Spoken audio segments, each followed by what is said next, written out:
Sosyal na Barangay, Kagawad na si Mr. Mahib Imam. so, Okay.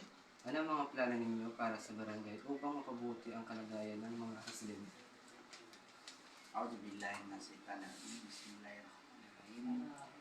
Yun po, ang masasabi ko dyan sa question mo is about paano yung maliligo ko para sa karayakang Ang mga residente. presidente ng poblasyon. Ang inod po, kung Tagalog na lang. Sa una po, about, marami kasi ang sektor po na halimbawa, ano ang ibig mo sabihin? Kasi dapat kung ano yung bagitin kung ano. Sa lahat, iba-iba po. Halimbawa, kung dito bilang ako sila bilang sarong kagawad, ang sa akin lang ay ang komitiva ko is peace and order. Ang gusto ko dito sa Banuang sa poblasyon, barangay poblasyon, ang gusto ko ay katahimikan ng barangay at gusto ko yung mga tao ay maya. Gusto ko yung mga tao ay para masinti pag dito sa pagkikita sa poblasyon. Kasi gusto ko na rin na secure sila sa papunta ko sa Clear. Cut ko. Ano ang mga hakbang na ginagawa ng barangay upang masiguro ang kaligtasan at kaayusan sa komunidad? Una po, kami ay nakikipag-coordinate sa ating kapulisan at sa ating BRR na kung may kriminalidad na pangyayari at aksyonan mi agad yan para hindi po lumalak. Maaari mo bang ilarawan ng mga iyong plano sa pagpapalaganap ng mga programa para sa kalagayan ng mga mamamayan at pagsuporta sa mga sektor na nangangailangan sa ating komunidad? About sa mga programa na Ito po, ang masasabi ko dyan, kasi marami ang sektor yan. Kung ako ang tatanungin, halimbawa sa negosyo, sa nabuhay, o sa ano, ang masasabi ko lang dyan, kasi bilang sa akong negosyante, ang masasabi ko lang dyan, na para sa kaanong kang komunidad dito, dapat sa isang pamilya, dapat ngayon, hindi niya kailangan ang sariling diskarte para makahon sa hirap, makahon sa araw-araw na pangangailangan. paano mo balak panatilihin bukas ang komunikasyon sa mga residente upang mapakinggan at matugunan ang kanilang mga pangangailangan at alalahanin? Bilang public servant, ako po ay pag may lumalapit sa akin ng mga concern, agad ko po yan inaksyonan. Kasi obligado po kami bilang sarong opisyalis na kung may halimbawa palalapit sa amin ng mga halimbawa problema o ano, kailangan may aksyonan agad-agad po yan para ma-resolve po. Kailangan. Transparency at accountability sa paggamit ng pondo at mga resources ng barangay. Ganito po yan.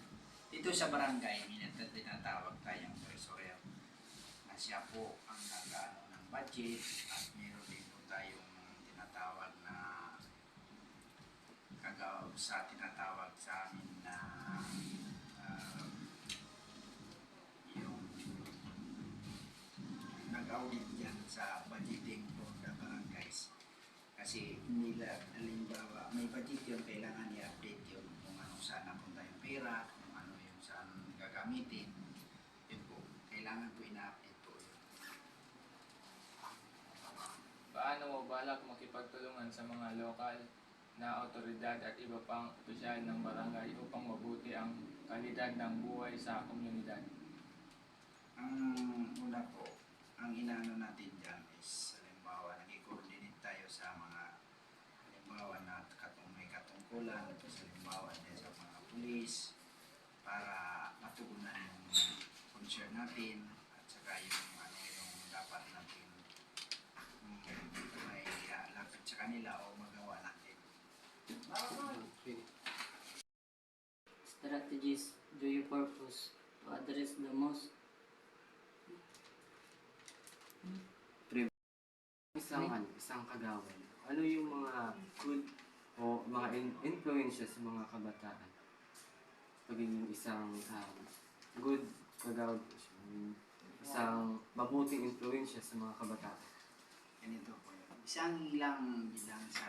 Bilang isang gagawad, kami po ay bumibigay kami ng halimbawa ang sarili na respetado at kagalang-galang para sa kung sino man ang susunod na bilang opisyalis ay gagayanin yung ginagawa namin para po ano man yung nagawa namin kabutihan ay maramdaman nila din na yung palang ginagawa ng lahat.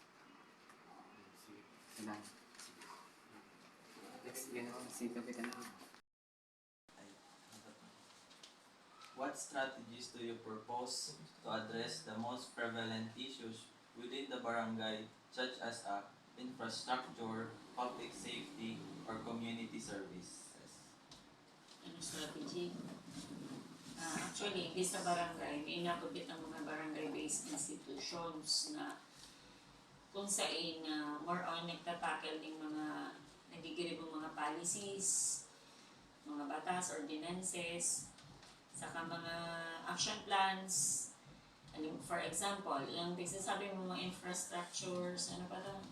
Public safety. Yung public safety, yung infrastructure, more on na nakakapalaog yan naman sa barangay development council na BBIs.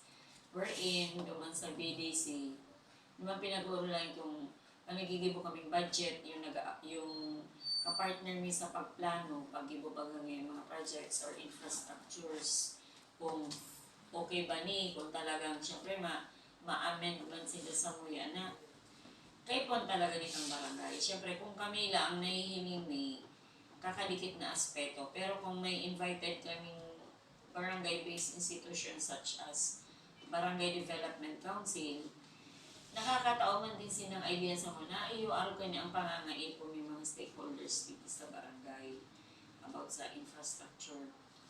Regarding naman sa public safety, huwag makitang inapo na barangay protection, yung sa Peace and Order Council, yung BPOC, and sa kay Badak, barangay drug, anti-drug addiction, itong sa council for para ma-eliminate ang drug addiction. Hindi.